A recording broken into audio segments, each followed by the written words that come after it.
जिससे दम्मा-डुंगा को मालिकाना हक मिला, इसी तरह से हम भी चाहते हैं हमें मालिकाना अधिकार मिले। आज जब इसको नोटिस आए तब भी भाजपा है, जब मकान तोड़े तब भी भाजपा है। दरअसल ये सरकार ही आपदा है। 21 दिन हो गए हम लोगों को इनके सामने बीन बजाते बजाते, मजा ले कि कोई सुन ले हमारी। ट्रिपल चौपल इंजन जो सब है इन्हीं की सरकार है, तो हम कह रहे हैं भाजपा मैंने क्या बाधा है, कौन रोक रहा है?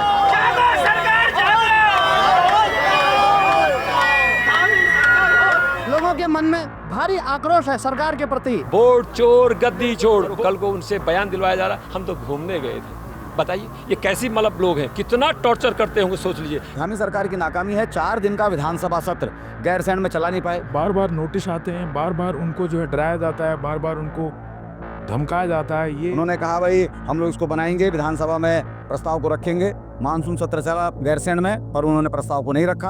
नमस्कार, आप देख रहे हैं न्यूज़ 31 और मैं हूं आपके साथ किरण। आज जो न्यूज़ 31 की टीम पहुंची है वो बागजला में पहुंची है। आपको बता दें यहाँ पे आज एक कार्यक्रम आयोजित किया गया है, भैंस के आगे बीन बजाना। ये मुहावरा आपने कई बार सुना होगा और इसको यहाँ पे जो है आज कार्यक्रम के तौर पे इस्तेमाल किया गया। बता दूँ आपको, यहाँ पे मालिकाना हक के लिए 100 साल से ज़्यादा सालों से यहाँ पे लड़ाई चल रही है। लगातार यहाँ पे नोटिस आ रहे हैं जो घर खाली करने के लिए, लेकिन मालिकाना हक के लिए लगातार जो है 21 दिन से यहाँ पे धरना चल रहा है, लेकिन अभी तक कोई सुनवाई नहीं हुई, जिसके बाद आज एक नया कार्यक्रम रखा गया है। तो लोगों से बात करेंगे और जानने की कोशिश करेंगे कितनी समस्याएं हैं अभी तक। जैसे 21 दिन से धरना चल रहा है, तो क्या कार्रवाई हुई है, क्या निष्कर्ष निकला है और ये धरना कब तक चलने वाला है। तो देख सकते हैं आज जो बागजला में कार्यक्रम आयोजित किया गया है, भैंस के आगे बीन बजाना, विजुअल के माध्यम से आप देख सकते हैं कि सरकार के ऊपर कितना बड़ा सवाल है जो आज ये हकीकत में भैंस के आगे बीन बजानी जा रही है। इसका यही तात्पर्य है कि सरकार जो है इनके लगातार 21 दिन से धरना चल रहा है, लेकिन उसके बावजूद भी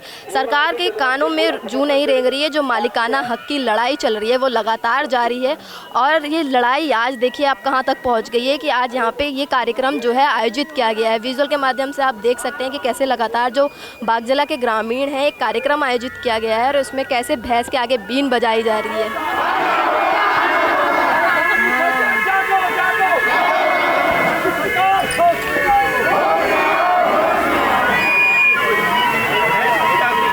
नमस्कार सर, अपनी समस्या पहले बताइए कि जो ये धरना 21 दिन से धरना चल रहा है ये क्यों चल? ये रोड की समस्याएं और अपने मालिकाना हक के लिए हम लोगों ने धरना किया। 21वां दिन हो गया और सरकार अभी तक नहीं जागी है, जिस कारण मजबूरन हमने सरकार, ये है सरकार, देखिए यहाँ पे ये है सरकार, क्या करे। तरीके से तंज कहीं ना कहीं तंज कसा जा। यहाँ के बहुत ही परेशान हो चुके हैं यहाँ की जनता मालिकाना हक के लिए, जिससे दम्मा-डुंगा को मालिकाना हक मिला, इसी तरह से हम भी चाहते हैं हमें मालिकाना अधिकार मिले। उसके लिए हमने धरना किया है और धरना इतने मजबूर हो गई कि सरकार को आज भैंस के आने मजबूरन बीन हमें बजानी पड़ रही, फिर भी सरकार नहीं सुन रही हमारी पुकार। ये जैसे 21 दिन से धरना चल रहा है, कार्रवाई क्या हुई है अभी तक? मैम कार्रवाई तो कुछ नहीं हुई है, तभी तो हम ये सरकार रूपी भैंस को आगे हम बीन बजा रहे हैं। 21 दिन हो गए हम लोगों को इनके सामने बीन बजाते बजाते, मजा ले कि कोई सुन ले हमारी, और ना ही कोई प्रशासन का यहाँ पर आया है। यही भी सुनने को तैयार नहीं है कि भाई तुम लोग बैठे क्यों हो, क्या तुम्हारी समस्या, ये तक सुनने के लिए कोई हमारे पास नहीं आया है। तो इसके ऐसे तो फिर हमने यही है मुहावरा, हमारा भैंस के आगे बीन बजाना है तो हम बजा रहे हैं। देख मतलब 21 दिन से समस्याएं जो है लगातार इतने लोग इकट्ठा हो रहे हैं, लेकिन उसके बाद भी यहाँ पे कोई नहीं आया। हमारा आज अनिश्चितकालीन धरना जो हमारा चल रहा है उसका 21वां दिन है। आज 21वें दिन तक भी हम लोग देख लीजिए आप, पूरी की पूरी पब्लिक हमारी यहाँ पर जमा हो रखी है अपनी समस्या को लेकर, अपनी परेशानियों को लेकर, लेकिन कोई भी आदमी यहाँ पे, कोई भी प्रशासन का या फिर कोई भी सरकार से कोई भी ऐसा आया नहीं है कि जो हमारी बात सुने। और ऐसा भी नहीं है कि हम लोगों को सारी सुख सुविधाएं मिल रही है, नहीं मैम, हमारी काफी परेशानियां हैं, शिक्षा से लेकर, स्वास्थ्य से लेकर, सड़क से लेकर, पानी से लेकर, हर एक चीज की समस्या है, बट कोई सुनने को तैयार नहीं है। सर क्या कहना चाहेंगे, समस्याएं क्या क्या है? कहना चाहूँगा कि हमारा ये 21वां दिन का धरना है, इस पर भी सरकार नहीं जागा है। तमाम दूर दूर से हमको समर्थन देने के लिए हमारे समर्थक आ रहे हैं, लेकिन फिर भी सरकार नहीं कहती। इतनी भारी भीड़ है, ये रोज यही भीड़ हमारी लगी रहती है, लेकिन फिर भी हमारी सरकार नहीं कहती। सरकार की मंशा क्या है? सरकार अपनी मंशा को कहे यहाँ पर, ताकि हम जाने की सरकार इससे वो हमारी मंशा को पूरी नहीं कर रही है। मंशा पूरी नहीं करने तक हम सरकार के आगे घुटने तक टेकते हुए खड़े रहेंगे और अपनी मांगों को पूरा करके सरकार से तभी हम अपना चैन लेंगे।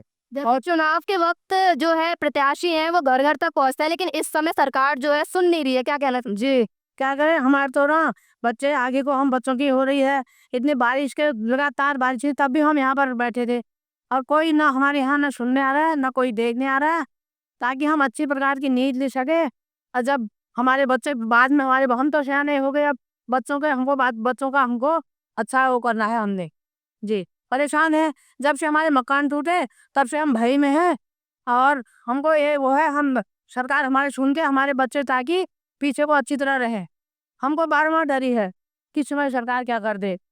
अब नोटिस भी आया है सर कि मैं भीम आर्मी से मैं दमड़ूंगा रहता हूँ और मालिकाना हक लेने के लिए देखो काफ़ी समय से लोग संघर्षरत है। पहले यहाँ के रहने वाले लोगों को यहाँ पर पट्टे पर आवंटन किया गया और अब सरकार जो है उनसे पट्टा का निरस्तीकरण करके वही रिन्यूअल होना चाहिए था, उनको सुख सुविधाएं मिलनी चाहिए थी।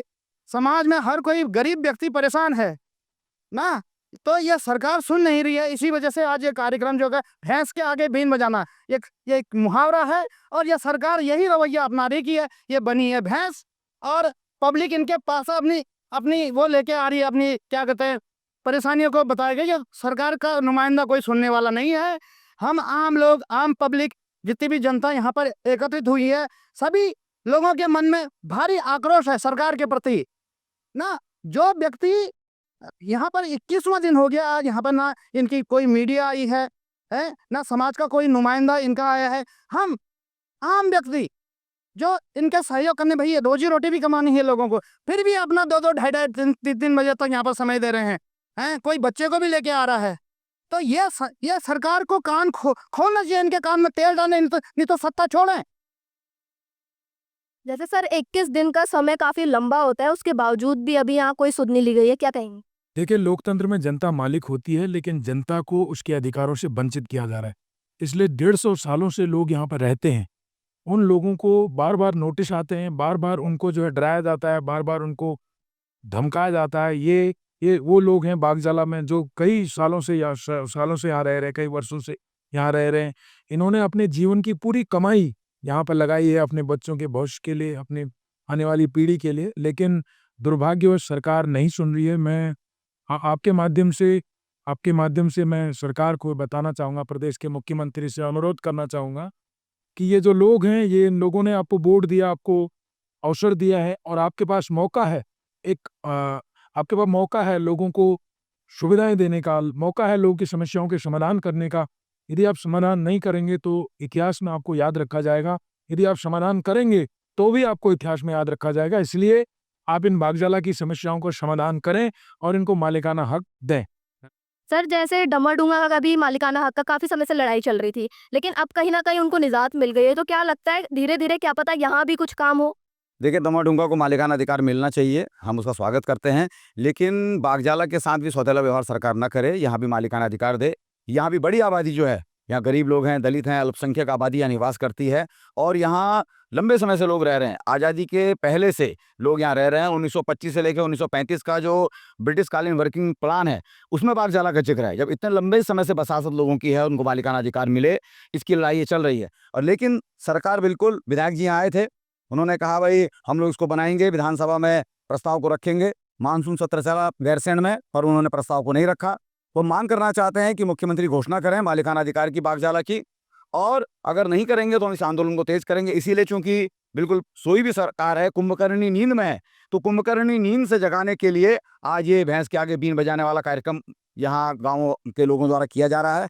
फिर भी अगर सरकार नहीं मानेगी तो हम इसको आंदोलन को और तेज करने के लिए मजबूर होंगे। सर जैसे आपने मॉनसून सत्र की बात करी, मॉनसून सत्र कहीं ना कहीं शुरू होते ही खत्म हो गया, तो क्या यही कारण रह गया कि ये जो मुद्दा है वहाँ पे नहीं उठ पाया?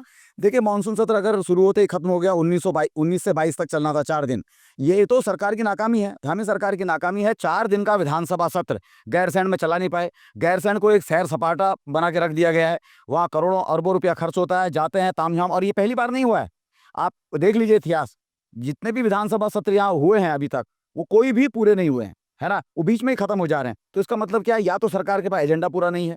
4 दिन का काम करने लायक अगर आपके पास एजेंडा नहीं है तो आप 1.5 दिन का ही सत्र रखिए। 1.5 दिन में खत्म हो गया।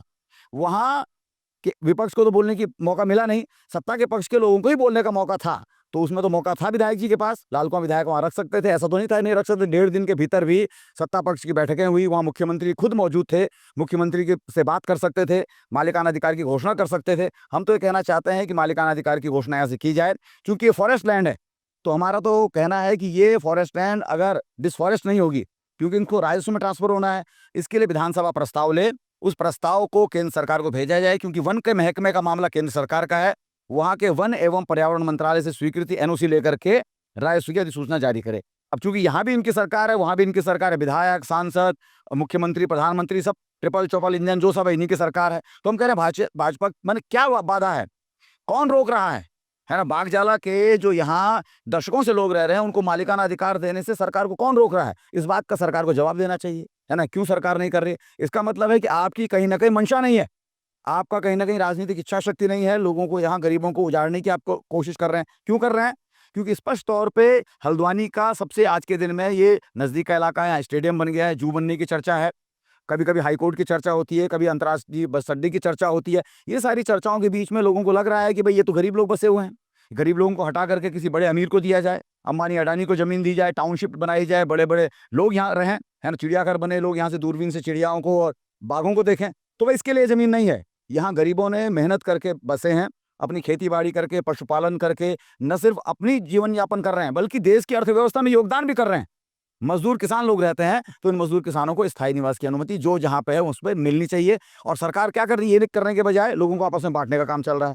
कौन नया है, कौन पुराना है, कौन हिंदू है, कौन मुसलमान है, कौन दलित है, कौन सवर्ण है, कौन पहाड़ का है, कौन मैदान का है। हम कह रहे हैं विभाजन खत्म होना चाहिए। ये तो बढ़िया है, ये तो मिनी हिंदुस्तान है, ये गुलदस्ता है जिसमें पूरी गंगा जमुनी तहजीब, हर धर्म, जाति, पहाड़, मैदान सब लोग रह रहे हैं। ऐसे उसको तो प्रिजर्व किया जाना चाहिए, ऐसी संस्कृति को तो बढ़ावा देना चाहिए। तो हम सरकार से मांग करना चाहते हैं बागजाला को तत्काल मालिकाना अधिकार का दर्जा दिया जाए। जो अनिश्चितकालीन धरना है, क्या लगता है कब तक चलेगा? ये धरना तो अभी हम लगे पड़े हैं, पर सरकार के कान में अभी तक जू नहीं हुई है। ये अनिश्चितकालीन हम हटने वाले लोग नहीं हैं, हम करते रहेंगे धरना जब तक हमारी पुकार नहीं सुनी जाएगी। पर यह सरकार से कहना चाहता हूँ कि सुननी चाहिए पुकार, क्योंकि गरीबों की जनता है, गरीबों की सरकार अगर कहती है तो गरीबों की पुकार सुननी चाहिए। इस वजह से जनता को परेशान ना करें, मालिकाना अधिकार देने की कृपा करें। धन्यवाद सर।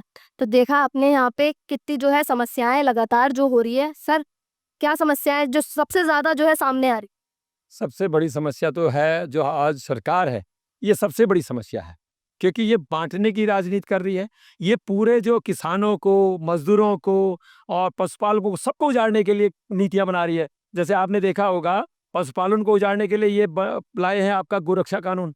तो गोरक्षा तो हो नहीं रही, आप गायें देख रहे होंगे, लगातार डबल नुकसान हो रहा है, आपकी फसल भी नुकसान हो रही है, जो इनकम होती थी उसकी वो भी। पर ये ऐसे खतरनाक मोड़ पे देश है, क्योंकि जो इनका मातृ संगठन जो RSS है, जो नफरत की राजनीति करता है, वो क्या कर रहा है, हमारे को हमारी गाय छोड़नी पड़ रही है और हम ही को गाली दे रहे हैं लोग। जैसे अगर मैंने गाय छोड़ी, 20,000 रुपया अगर मेरे मिलता उसका, वो 20,000 की गाय मैं छोड़ रहा हूँ और लोग मुझे कह रहे हैं, मतलब लोग क्या, इन्होंने ऐसा वातावरण बनाया है कि भाई देखो, अब कल तक तो भैंस गाय लेनी थी, रखी थी, और अब गाय बैली हो गई है, छोड़ दी है। क्या अपनी माँ को भी ऐसे ही छोड़ देते? बताइए, हम ही को अपनी गाय छोड़नी पड़ी। तो हमारे पहाड़ी में एक किस्सा है कि तेरी तौल तेरी खोरम रोल, मतलब यानी कि अगर हमारी पतीला पकड़ा और हमारे सर में फोड़ दिया, पतीला फूटे हमारा, सर फूटे हमारा, तो तेरी जूती तेरे सर वाली सरकार है। ये सरकार असल में हमको पूरा उजाड़ना चाहती है। तो ये असल में पूरा का पूरा असल में षड्यंत्र यह है कि हमारी ज़मीनों से और हमारे पशुपालन से, यानी कि हमारी मालिकियत से लोगों को बेदखल करने का षड्यंत्र है। इसीलिए किसान महासभा पूरे देश के अंदर आंदोलन करी इसके लिए कि हमारे को हमारे पशुओं से न उजाड़ा है, हमारे फसलों से न उजाड़ा जाए, हमारी खेती से न उजाड़ा है।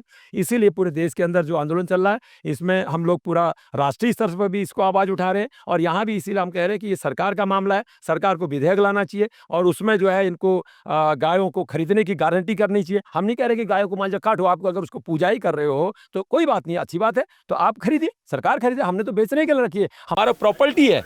तो इसलिए प्रॉपर्टी के साथ इन्होंने एक मजाक किया है। वैसे यहाँ इन ज़मीनों में जो अब तक रह रहे हैं, 8 में जो इसका पट्टों का नवीनीकरण हो रहा था, उस टाइम भी भाजपा थी और वो उस टाइम इन्होंने किया नहीं। तो उसके बाद आज जब इसको नोटिस आए तब भी भाजपा है, जब मकान तोड़े तब भी भाजपा है। दरअसल ये सरकार ही आपदा है, इस सरकार की ही क्या कहते हैं तोड़ फोड़ वाली है। इसलिए इसके खिलाफ तो एक बड़ी लड़ाई, बड़ी जलगोलबंदी की जरूरत है। सर, सरकार को चुन भी तो आम जनता ही रही है। हाँ बिल्कुल, आम जनता चुन नहीं रही है, अभी तो पूरा डिक्लेयर हो गया है, वोट चोर गद्दी छोड़, वोट चोर गद्दी छोड़ का पूरा देश के अंदर नारा चल रहा, आपने देखा होगा। पूरी सरकारें किस ढंग से किडनैपिंग कर रहे हैं। अभी आपने देखा होगा नैनीताल का मामला देखा कि 5 क्या कहते हैं आपके जिला पंचायत के सदस्यों को किडनैपिंग कर लिया, और कितना डराया होगा उनको, इस पर थोड़ा सा अंदाजा लगा सकते हैं। जिनकी पैंट घुट रही थी, मतलब उसको जबरदस्ती उसमें डालने में, गाड़ी में डालने में, और वो कल को उनसे बयान दिलवाया जा रहा, हम तो घूमने गए थे। बताइए ये कैसी मतलब लोग हैं, कितना टॉर्चर करते होंगे, सोच लीजिए। क्योंकि ये वारिस जो है गॉडसे के हैं, हम ये कहना चाहते हैं। और ये वारिस है क्या कहते हैं, इनका जो स्वतंत्रता संग्राम सेनानी है वो सावरकर है, जिसने माफ़ी मांगी है, जिसने अंग्रेजों से 60 रुपया पेंशन ली है। तो दरअसल इसीलिए इस देश के लिए बहुत बड़ी आपदा है। तो इस आपदा के खिलाफ भी लड़ाई लोग लड़ेंगे, ऐसी हमें उम्मीद है। और ऐसा जो मजदूरों के, किसानों के प्रतिनिधि हैं, उनको लोग चुनेंगे, क्योंकि अब लोग समझ गए हैं कि हिंदू धर्म किसे राजनीति नहीं हो सकती, धर्म आपका निजी मामला है। तो इसलिए मुसलमान और हिंदू धर्म के बीच लड़ाई कराने के बजाय ये तो एक गुलदस्ता है, यहाँ सारे देश के लोग हैं, बल्कि अलग अलग यहाँ प्लेन्स के भी हैं, यहाँ आपके पूर्विया लोग भी हैं, कुछ परिवार। तो यहाँ हर जो है दलित हैं, यहाँ सवर्ण हैं, यहाँ पहाड़ के हैं, प्लेन्स के हैं, जैसा अभी आपको पहले भी जो बताया है। तो ये तो गुलदस्ता है, इसको तो असल में देश के लिए एक मॉडल बनाना चाहिए, परंतु ये सरकार मॉडल कहाँ बनाएगी। ये नफरत वाली सरकार है, इसलिए यही आपदा है, इसको उखाड़ने की भी ज़रूरत है। बहुत बहुत धन्यवाद सर। तो देखा आपने बागजला की जो जनता है कितनी ज़्यादा परेशान है, कितने सालों से वो लगातार संघर्ष कर रही है, उसके बावजूद भी जब कोई निष्कर्ष नहीं निकला। तो 21 दिन हो गए हैं, 21 दिन से उन्होंने लगातार जो है अनिश्चितकालीन धरना जो है शुरू कर दिया। आज उसका 21वां दिन है, लेकिन उसके बावजूद भी, ये धरना करने के बावजूद भी अभी तक कोई सुध नहीं लगी है। मानसून सत्र की बात भी हुई कि वहाँ पर विधायक ने कहा था, लालकुआ विधायक ने, कि वहाँ पर जो है इस मुद्दे को उठाया जाएगा, लेकिन वहाँ भी ये मुद्दा नहीं उठा। इसलिए जनता और काफ़ी ज़्यादा जो क्रोधित नज़र आ रही है। आज आपने जो कार्यक्रम देखा भैंस के आगे बीन बजाने का, कहीं ना कहीं ये सरकार के ऊपर जो है सवाल खड़े हो रहे हैं कि सरकार क्या कर रही है। इतने लोग जो ये परेशान हो रहे हैं, इनकी सुध नहीं ली जा रही है। 21 दिन से ये लोग लगातार धरना कर रहे हैं, उसके बावजूद भी कोई सुध नहीं ली जा रही। इस रिपोर्ट में इतना ही। ऐसी तमाम रिपोर्ट्स देखने के लिए देखते रहे News 31। कैमरा पर्सन जीतू के साथ मैं किरण, धन्यवाद।